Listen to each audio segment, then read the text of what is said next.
Hii punguza mzigo ilikuwa ya wale walikuwa wanapigana na BBI ya Uhuru Kenyatta.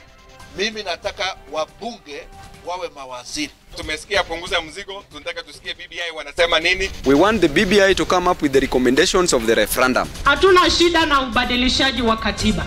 Jadala wa kubadilisha katiba, punguza mzigo, ongeza mzigo, jadala hiyo ingine ya 22 na hiyo ingine. Haya mambo yote yataendelea, lakini ya muhimu ni kwamba tutaungana na kulenga mambo ya maendeleo. The country awaits a report from the BBI, that is the Breeding Bridges Initiative, which, with the loud hints, already suggesting drastic changes to the Constitution.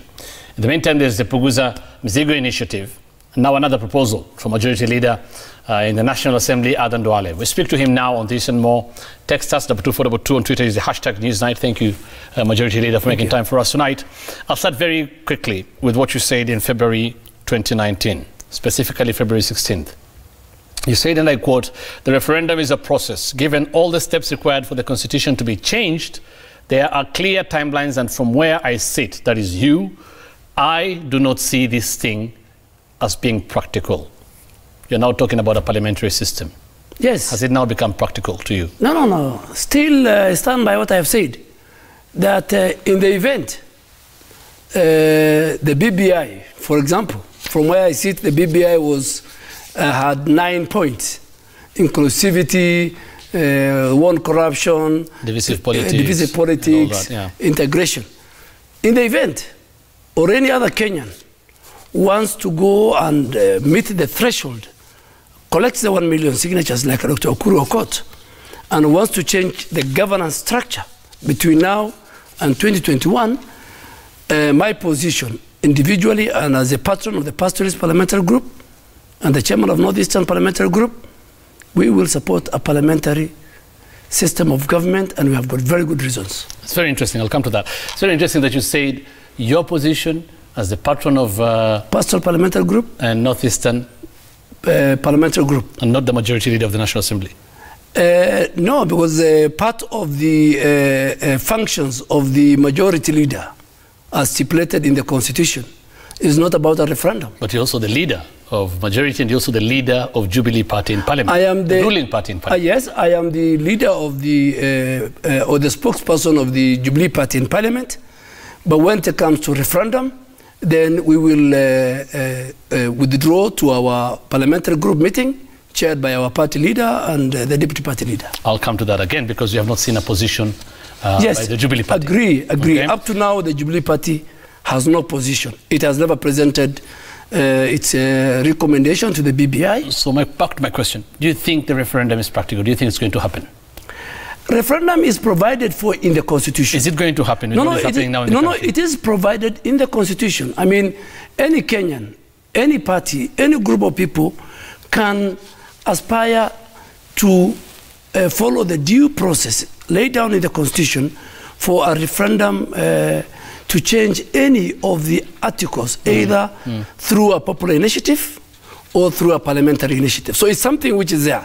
I mean, it's not something that is exclusive to the political class or to party leaders. Okay, and that's why a good example is that Honorable Dr. Okuru Okot has a small party. He has no MCA, he has no member of parliament, he has no senator, neither does he have a governor. But he managed to raise the threshold for the country to go to kickstart the process of referendum. Let me rephrase this again. Do you want a referendum to happen or not before 2022? You as Honorable Duale? Yes. You want it to happen? I want it to happen based on the handshake between the President and the former Prime Minister on the element of two key elements. One is on inclusivity, two is on reducing tribal politics, and three, divisive politics that every 5 years takes us to post-election violence. Okay, so you want it to happen. You're almost saying, in other words, I'm not saying that that is a fact, that this is what may come out of the BBI. No, if the BBI confirms... You're linking it with the handshake. Yeah, no, I'm saying if the BBI... Nobody has sent the BBI to go and bring a referendum.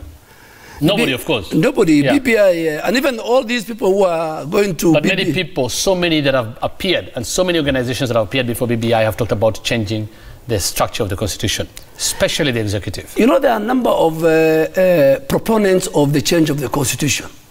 There are those who believe, including myself, that if we have to change our governance structure, we go full parliamentary system. There are those who are saying we expand the executive.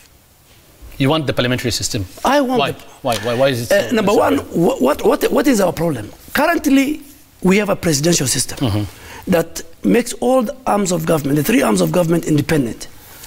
But we have a problem of inclusivity.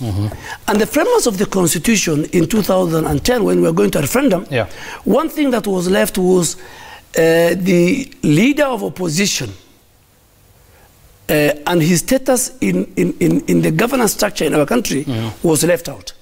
You know, somebody gets 6 million plus, and all that you see him now is you only find him over the weekend in funerals and in political rallies. The leader of the opposition should have been given a status and resources that are equivalent to him, and he must have been either in the National Assembly and in the Senate, where he can rally his troops and hold the government to account. So the presidential system of government lacked that in 2010.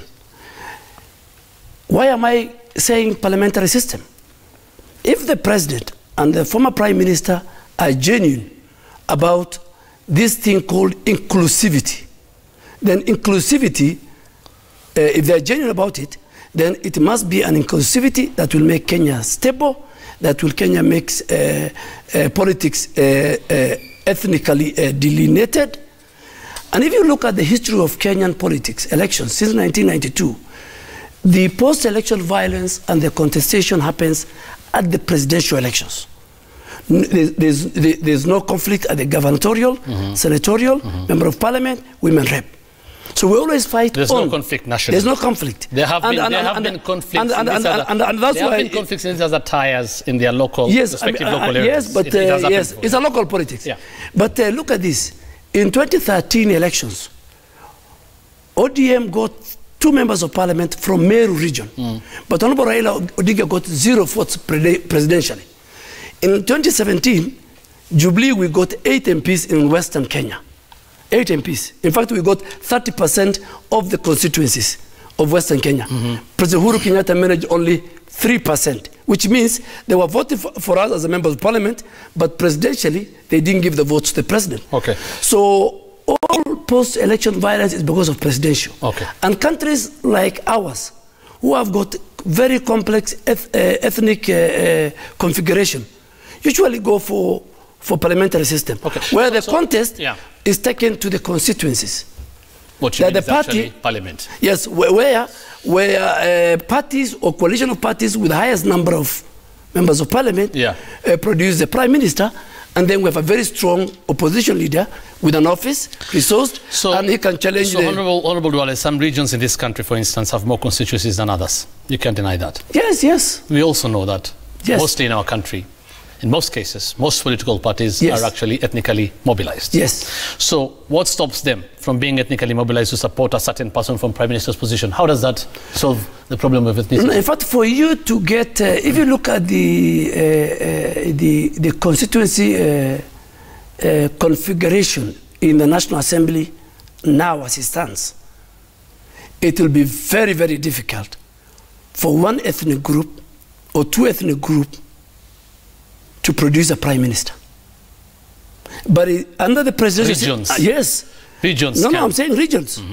But it is very, very easy under a presidential system of government that if out of the 5 big tribes in our country, if 2 go together, today if the Kalenjins and the Kikuyus go together, they will produce a president and a deputy. Okay. So my question is, for inclusivity to take place even at the highest office of leadership in our country. And let me give you an example. If my party did not show confidence and commitment to my leadership, I would not have been the leader of majority. If the leader of majority was to be voted by the rank and the file in the constituencies, I will not be there. So for you to give inclusivity, for you to give a Turkana a chance to become a prime minister, for you to give somebody from Coast to become a prime minister, or a Kisi or a Somali, and the country to be very stable, then you need to go the Ethiopian way. They could still vote according to the regions from where these constituencies come from. No, that can happen, because you've seen parties based like that. I've given you the example of ODM winning 2 seats in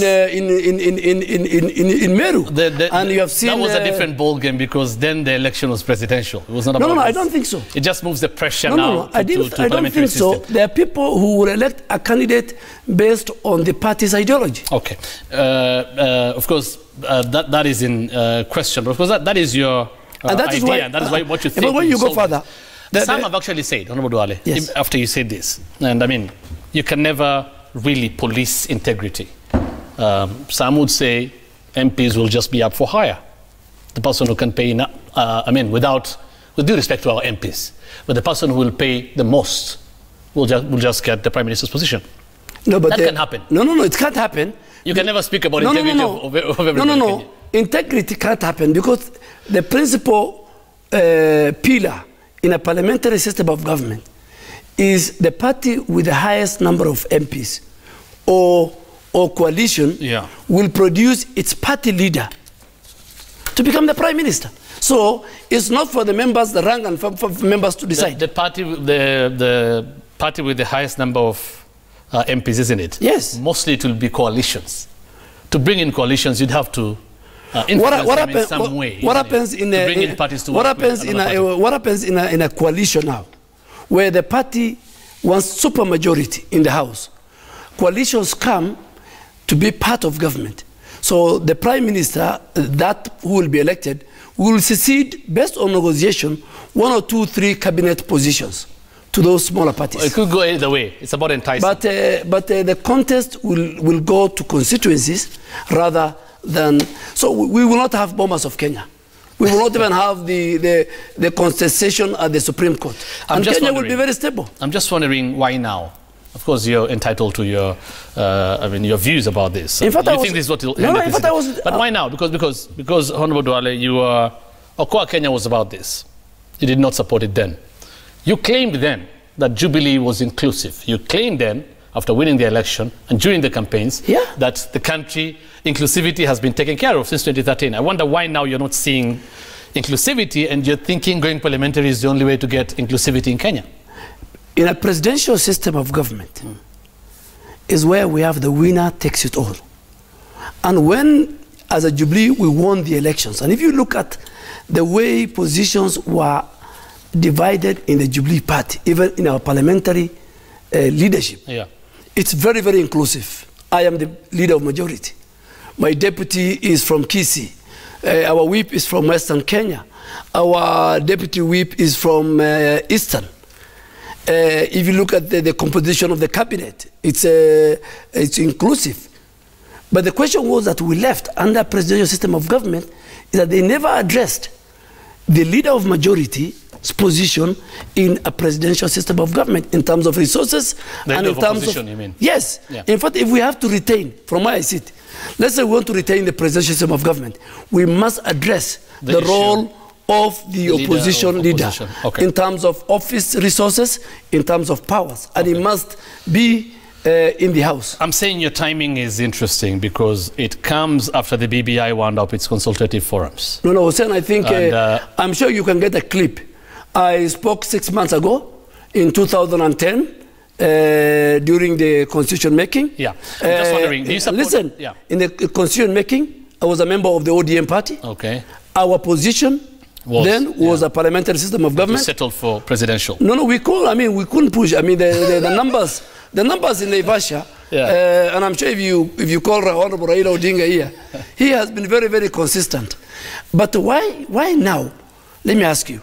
Why now is because after the last general election, one of the key things that the President Uhuru Kenyatta felt, and to be part of his legacy, was that there was an element of inclusivity in the political governance structure in our country. How do you address that? Okay. And you know, unless you know, the inclusivity is just to make sure the 5 big tribes. It means the giving position to the 5 big tribes, and that's why I have a complete, and I'm going to oppose it, the idea of expanding the executive. If you expand the executive, the party that wins the election will still fill those positions. But if you are telling me you want to expand the executive to bring on board a to bring a position for Honorable Kalonzo Musyoka, to bring a position for Musalia Mudavadi, and to bring a position for Honorable Raila Odinga, to make the 5 big tribes in our country, including Honorable Uhuru Kenyatta and William Ruto, all the 5 to sit on a table, then the question that begs is, that is a major, more serious marginalization of the other 38 tribes in this country. In other words, what you're saying, US can be right and wrong. Punguza Mizigo can be right or wrong. No. Let me just finish. Or the ones who are calling for expansion of the executive can be right or wrong. Well, the constitution we have can actually be right. In other words, Honorable Duale, is it about political will in implementing the constitution and doing the right thing, or is the solution actually in changing the laws? Because until when are we going to change laws to try and get all these things right? If you ask me... If the system you have now, because you're in government, yes, if you wanted to ensure inclusivity without changing the constitution, could you? Can you? Yes, you can. No, in fact, if we have to retain the system, over the world, there are 2 major systems of governance. Is it the parliamentary system or presidential? The current presidential system of government, if you ask me, its problem is that we have not taken care. And the framers of the constitution, I think, left it out. Okay. That the office of the leader of opposition, a person who gets over 6 million votes plus, should have been well in the constitution in terms of resources and the office profiled. If you ask me about Punguza Mizigo, I'll come to that. I want to read these 2 texts. One is from Haman Manyora, yes, because you know him, Haman Mohammed Manyora, says, ask Duale, how can you have a parliamentary system in a country where MPs are bought with a mere 3,000 shillings? Government will fall before you can say. Okay, and then we have Dr. Ndungu who says, ask him, MPs are guns for hire, can't be trusted by any thinking Kenyan in your system. You have explained and you'll explain later. You know, you'll explain later. I just wanted to ask you this. Your timing, I said, is interesting. You said you talked about this before. You were here in January on this show. Yes. And we talked about these issues of referendum. Yes. And this is actually because what I want to ask you is, if you've presented your position before the BBI, you support the BBI, isn't it? You support the handshake at the BBI? I support the handshake. I support the BBI. And you want a parliamentary system? No, let me finish. On the basis that it is an initiative that was started by my president and the party leader. So this is what you said in January? Yes. Whether we want to have a referendum as a party, it's a decision that will be made by the top organ of our party, the National Governing Council, chaired by the president, who is our party leader. I have read the 9 points of the Building Bridges Initiative Committee. They're yet to come to my county.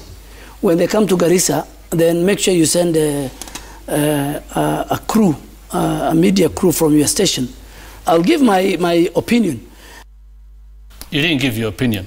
They went to Garissa. Yes. You're talking after they finished. No. Yes, because one of the terms of reference for the 9 points of the BBI, none of it is on referendum. It's on inclusivity. No, but I asked you then, and you said when BBI comes to Garissa County, bring your cameras. Yes. They were there, by the way. Yes. And you'll give your views. You haven't. No. Let me just say, BBI has finished and has one of its consultative. It's going to write a report. No, but the matter you're asking me now. You haven't. You did not give your position, and you're talking about a parliamentary system now. The matter you're asking me tonight is about my position on a parliamentary system. I'm saying this because 2 days on August 4th, Honorable Duale, you actually said this. I wish we had that clip, but we have it. Yes. You said, I think it was in Garissa. You said Haji and team and BBI, stop wasting your time. Yes. Bring about make this a parliamentary system. Absolutely. So I'm just wondering, why didn't you want to go and present before them? Because you promised to do that. Let me tell you, Hussein, and you'll get me right, because I don't contradict myself. Whatever I say, I defend it to the last word. So why didn't you present? When BBI was given 9 points, and over a period, in fact, by the time they were going to Garissa, the mutation and the clamor for BBI will produce a report that will culminate into a referendum was not there. If you watched the last 3 weeks, the clamor for the last 3 change? Yes, the last. It has been there all through. No. It has, including members of your party, who have been going to say different members talking about changing the structure of the government. Let me tell you, there's a difference between changing the structure of government. You can do it through a parliamentary initiative, but let me tell you, it's until recently that Honorable Raila Odinga himself, one of the proponents and the initiator of the handshake, the president is here to say it, who said that a referendum will come out of the BBI. Change. Yes. A referendum will come out of the BBI. Yes. We need to see whether BBI will. So the moment everybody who was appearing, most of the political class were appearing the last 3 weeks to the BBI on all that they were doing. Forget about when they were going around the country. When they came to KICC, the narrative, the central theme became that we need to change the governance structure. You could still have gone, isn't it? If you really feel it's a parliamentary system, you could still have gone. No, but let me tell you, even today, for example, let me even give you an example. Yeah. Even if BBI say, I think we need to change our governance structure from presidential to parliamentary system, that will not take us to a referendum. We need first to adopt that report in Parliament. Of course. Let me finish. There's that process. Becomes illegal, and they have to go the route of Dr. Okuru Okot, collect 1 million signature, and file the questions, the referendum questions. So it's not that, referendum is not a birthday party or what you say in a referendum, in a funeral. When I see people in a funeral say, we are going to have a parliamentary system, we'll have a referendum, I get shocked, because if you want to have a referendum in this country, either parliamentary, either popular initiative or the parliamentary initiative, go through the roadmap is well in the constitution. Okay, we're going but if anybody brings my position and that of the people I lead, and even it's my business to convince the president and the deputy. Have you, by the way? That's where I'm heading now, to convince the party leader and the rank and the file of Jubilee that for stability and for reduction in the post-election violence, we need to go parliamentary system. You'll answer this after the break. I want to look at the tweet by Deputy President William Ruto over the weekend. And of course, you also talk about former Prime Minister Raila Odinga talking about a referendum as being inevitable, year of change. Yes. The president, in the meantime, says they need to look at this winner-take-all business, and he's telling everyone to support the BBI. Remember, it's the two that are behind the handshake. You'll respond to that, plus this tweet. The Deputy President said on Saturday or Sunday, either of the two of the weekend, the Jubilee administration will not be distracted from delivering on our manifesto and His Excellency's Big Four plan by those engaged in the raging debate on Punguza, Mizigo, BBI or 2022. They should be objective, truthful, and conduct an honest conversation that is in the best interest of us all. The interpretation here could be he sees the BBI as a distraction. Again, let's take a look at that tweet very quickly by the Deputy President, who said the Jubilee administration will not be distracted from delivering on our manifesto and His Excellency's Big Four plan by those engaged in the raging debate on Punguza, Mizigo, BBI or the 2022. He's actually putting them all together. They should be objective, truthful, and conduct an honest conversation that is in the best interest of us all. Honorable Duale, what do you make of this? Because he sees, according to the tweet, that the Deputy President, that the BBI, he sees it as a distraction, which is not how the president see it. He also seems to see it as being dishonest, that they have to prove that they are honest. No, I think what the Deputy President is saying in a nutshell is that we, the Jubilee party and its leadership led by the President, we have a social contract with the people of Kenya. Yes. We won our elections based on manifesto, on promises. So regardless of BBI being there, Punguza, Mizigo, we as a Jubilee leadership led by the President himself, we have a business to do for the people of Kenya. Which the President keeps, among that, the President keeps talking about every time. In fact, let me finish, the war on corruption and inclusivity. Absolutely. Unity and bringing people together through what? The handshake and BBI. But the Deputy President sees it as a distraction. No. I mean, saying it should not be a distraction. As the principal assistant of the President, we must deliver on our development agenda and promises to the people of Kenya. That's a priority. 2, on the war on corruption, which is mainly for the independent institutions of government, and that's not Jubilee. They have a business to do with the war against corruption.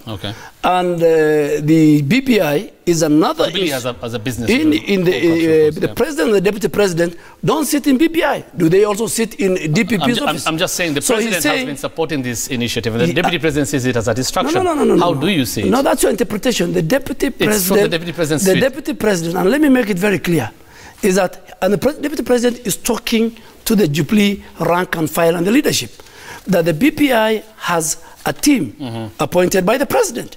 They have a time frame. They will deliver on that, inclusivity, the war on corruption. Second, he's saying the independent institutions that are mandated to fight corruption will do their bit, which is a legacy of President Uhuru Kenyatta. But back to the national executive that is headed by the president, we have to implement the 4 big agenda. We have to implement the promises. That is not the business of Musalia Mudavadi, Raila Odinga, Kalonzo Musyoka, and Gideon Moi. Some points. And many others. Some actually pointing to pundits or predict that BBI and its product will ultimately be the undoing between the president and his deputy. Those are those who spread the fake news. You don't think there'll be a problem? From the president. Any decision the president takes, and let me make it very clear, it binds on all of us in Jubilee rank and file, beginning with the deputy president. And he has said so publicly. We have one leader called Uhuru Kenyatta. We take instructions and we implement the decision of the president. I want to ask the next question finally on this issue and quote what you said in 2014. This was an interesting one. You said, and I quote, "If Uhuru and Ruto told me to jump from the top of the KICC and assured me that I will not break my leg, I will jump. I am so much indebted to this man. I can do anything for Ruto and Uhuru under the sun." Now, let me ask my question. There are divisions between the two. Nobody can deny that. At least publicly. On some issues, let me say. First, on the war on corruption, there's a division. I've interviewed the deputy president who has questioned how the investigative agencies are going about it. The president, on the other hand, says these investigative agencies should be supported to do their work. Number 2, on the handshake, the deputy president told me in an interview that he was never for it. It is only Uhuru, because he actually said that Honorable Odinga, and ODM denied this, that Honorable Odinga called him 4 times and he did not agree to it. And it's President Kenyatta who actually agreed with Raila. He's talked about the BBI, and you see talking about the distraction. And Uhuru Kenyatta talks about BBI saying it should be supported. And of course, the Deputy President talks about political conmen and messing up Jubilee, talking about Raila Odinga. The President talks about Raila Odinga as his brother. They're not reading on this, from the same script, clearly. You know, because... And have you had a problem, after that comment, have you had a problem of choosing between the two? I told you earlier that we have one party leader, and who is the President of the Republic of Kenya. And his instructions goes down to the rank and the file membership of the Jubilee. And from where I sit, the coveted position of the leader of majority, Hussein, let me make it very clear to you. You know, there are certain things that I'm privy to. Jubilee is united, the president and the deputy are together. All that you are saying is a creation. It's not a creation. This is something that is public. Allow me to speak. I'm allowing you to speak, but I'm also allow me to speak. But I'm also going to point out when you don't say the truth, because this has been in the public. The deputy president has talked about this. You know, Jubilee, and even from members of parliament, we have Honorable Duale. You cannot deny that. No, you know, we have a party structure.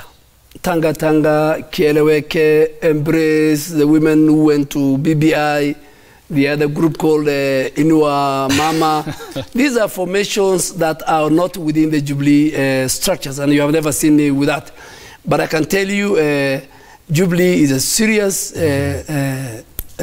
machine, and including you people, the media, and everybody else, wants to make sure that you create a rift. But I can assure you, I can assure you, Jubilee will go into the next general election more stronger. All right. More united than even 2017 and 2013. And we wish you all the best. But what is out there now, publicly? please, what is out there publicly is what I'm saying. Oh, for public perception. Okay. It's not perception. It's what the Deputy President said. No. It's public perception. Fine. It's okay. Honorable perception. I mean, the nation speculated yesterday about Uhuru Kenyatta and Raila Odinga building a super alliance, including ANC, Ford Kenya, KANU, Wiper, Jubilee. Is this really in your view? That's another fake news from the Nation Media Group. And let me tell you why. Raila Odinga wants to stand for presidency. Kalonzo Musyoka wants to stand for presidency. Musalia Mudavadi wants to stand for presidency. President Uhuru Kenyatta is not a candidate in the next general election. Okay. Gideon Moi, to the best of my knowledge, is that it was difficult for him to become the senator of Baringo in the last general election. Okay. So I don't know. Honorable Odinga has not said. No. Okay. And I can tell you for free, the next contest in 2022 will be between two people. It will be between William Ruto and Raila Odinga. The rest, those are the two horses. The rest are just... and you'll be backing the Deputy President? Of course. And where do you, I have a very long... where do you think President Uhuru Kenyatta who calls Raila Odinga his brother will be? Or who will be Uhuru Kenyatta have said it. Uhuru Kenyatta is our party leader. William Ruto will go through the party nominations of Jubilee, and Uhuru Kenyatta will support the candidate that our National Delegate Conference will choose. Okay. And for now, the only candidate on the table for the Jubilee Party, come 2022, inshallah, is William Ruto. And Moses Kuria. Honorable Moses Kuria. No. Honorable Moses Kuria and all these. He has said he wants to fight. In every election, you have jokers. In every election. In last election, in 2013, Mother Karua, Peter Kenneth, all those are jokers. Dida.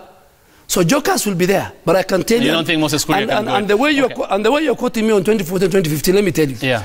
The two-horse race will be between Raila Odinga and William Ruto. The rest are donkeys. Meanwhile, county workers are saying they will strike. Some have already striked on strike ready because of delayed salaries. This is owing to the stalemate on the DOR, Division of Revenue. Very briefly on this, what is the way forward? I mean, some are actually saying, and you should tell us, do you feel responsible because you're in House leadership, that we have actually come to this and you've gone to recess and there is a problem? No, the National... Should you have done something? No, the National Assembly is the only house that has constitutionally the powers of budget making, and not any other house. The Senate will only come as a protector of counties in the Division of Revenue Bill, and there will be no crisis. Let me tell you. There's a crisis now. Let me tell you why there's no crisis. Yeah. You have asked me that question. Yeah. The Constitution provides that counties, the Constitution in Article 2032, that counties will get 15%, minimum 15%. Okay. That is a direct charge on the consolidated account, and the controller of budget doesn't need to consult the bicameral parliament. Two, and if you look at it in Article 206(2)(c), the only two funds that are directly chargeable to the controller, to the consolidated fund, is the equalization fund and the 15% to counties. So it is 316. That's fine. 50%. As 15%. 50%. That's fine. Either way, the grandstanding has led to this. I'm just saying, did it have to get to this? No, how do you solve this? In fact, there's no grandstanding. As because, Hussein, in 1 minute, if you allow me, our revenue projection for 2019-2020 is 2.2 trillion. Mm-hmm. Our expenditure projection is 3 trillion. We still have to borrow. If we have to get the extra resources the counties want, either we tax Kenyans or we borrow, and then Kenyans' debt level goes high. So the Senate must be very, very realistic. Okay. You can't just say give people money when you don't have. The National Executive still needs some money. Okay. The Judiciary and Parliament. And all other institutions. But again, I'm asking what should be done now, because we are in a problem. No, we are doing the final mediation. And we will call the Council of Governors, we will call the Controller of Budget, we will call the National Treasury, we will call the Chief Registrar of Judiciary, we will call the clerks of the Parliament, and we will ask who has excess money to give to counties. If there will be no excess, then they have to live with the 316.5. Very quickly, at Quick Gulp on Twitter says, why is he, that is Honorable Duale, fueling war between Kenya and Somalia instead of trying to handle the disputes in a civil manner which will ensure peace prevails? I'm sure he's talking about the maritime dispute and the proposal among them as a last resort to put Kenyan troops on the border with Somalia. This is over the maritime dispute. And how does this settle with the ICJ process? Knowing very well Kenya is part of the UN. Number one, there's nothing wrong. The Somali parliament also did a motion on this matter. So there's nothing unusual. Number one. Number two, the people's representative who get their delegated power from the people who elected them must have a role. Three, for you to alter today the boundary of the map of Kenya, it's not for the executive, it's not for the president. We must go to a referendum. Okay. So all that we are saying is that the president and the national executive to use diplomacy at the AU, at IGAD, at East African Community. And what about the court process?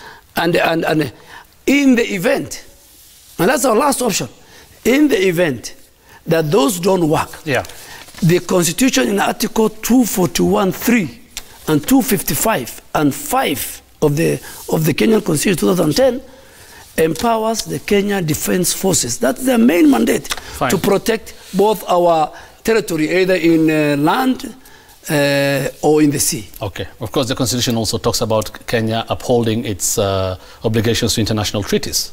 Yes, but I told you, for us to alter our boundary, give out to anybody else, to secede, we must go to a referendum. Finally, Honorable Duale, Karur asks, and so many people actually ask. Which Karur?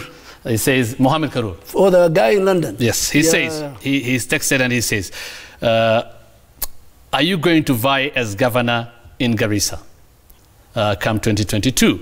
And there have been actually more tweets about Garissa, and people saying there have been disputes between you and the county governor, Ali Korane, and that this is not good for the county. So why is there such a problem between you and him, and are you planning to vie as governor in Garissa County? Number one, myself and Ali Korane are very good friends. We come from the same clan. We formed a team, and that's why Jubilee won in the last general election. Those are small issues, differences ideologically on how do we deliver on our mandate to the people. And I'm sure very soon we are going to resolve it. Am I going to vie for a governor? Yes. Let me first ask the Almighty God that I reach 2022. I can't plan for 2022. That's interesting. That's interesting from a man who says he doesn't mince his words and is actually ready to be quoted about other issues. But also I'm a Muslim. Okay. So from my religious background, you cannot predict. I can't even plan for next week. But you can plan, and you're predicting that the two-horse race in 2022. Yeah, if you allow me, you just predicted Honorable Raila Odinga and Honorable Ruto will go for the 2022. Inshallah, so what are you predicting about you and vying for governorship? I think I have occupied the leader of majority office for a second term. I have been a member of parliament for the last 15 years. Okay. I think. Inshallah, if I reach there, when I cross that bridge, I'll say what I want. But I don't think this is the right time. But I want to make one thing very clear before I conclude. You know, I saw a headline that Duale damns Ruto on referendum. Yes, and many people actually asking if you have abandoned him. No. I think Ruto is not the kind of politician you can abandon. He's a serious politician. And I have worked with Ruto since 2007. Formed with him the United Republican Party. Formed a coalition with the President Kenyatta. If I have two people I have a lot of respect for and I can work with is President Kenyatta and Deputy President William Ruto. I differed with the Deputy President William Ruto in the 2010 referendum. He was in no and I was in yes. Okay. And we agreed on a gentleman. But my candidate for 2022 is William Ruto, and I even said it, I don't know why you're not quoting those ones, that when Ruto becomes the president, I'll retire from politics. Okay, when he becomes the president? If he becomes the president, okay, I can even serve as a clerk in the State House. All right. Yeah, so you know where I'm heading. That's Honorable Duale, as interesting as always, always a pleasure. having you in studio. Pleasure we'll be to have talking you, to you in the coming weeks or months again. Yes. Thank you so much for making time for us tonight. Keep talking to us. Let's have your say. 22422 is our SMS number. On Twitter, use the hashtag Newsnight.